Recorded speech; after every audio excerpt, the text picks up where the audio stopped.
వైఎస్ఆర్సీపీ ప్రతిపక్ష హోదా అంశంపై జనసేన అధినేత డిప్యూటీ సీఎం పవన్ కళ్యాణ్ విచిత్రమైన వ్యాఖ్యలు చేశారు. కూటమి ప్రభుత్వం తరువాత సభలో ఉంది తామేనని, కాబట్టి ప్రజాగళం వినిపించేందుకు ప్రతిపక్ష హోదా ఇవ్వాలంటూ వైఎస్ఆర్సీపీ డిమాండ్ చేస్తున్న సంగతి తెలిసిందే. అయితే ఈ లోటును తామే భర్తీ చేస్తామన్న రీతిలో పవన్ మాట్లాడారు.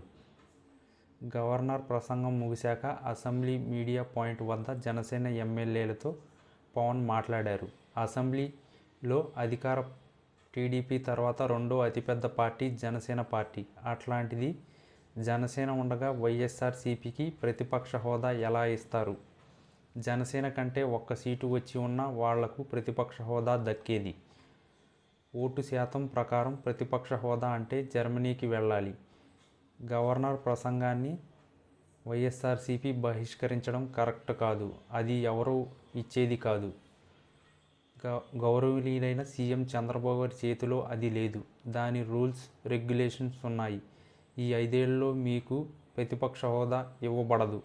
దానికి మీరు ప్రిపేర్ అవ్వండి అని పవన్ కళ్యాణ్ వైఎస్ఆర్సీపీని ఉద్దేశించి అన్నారు.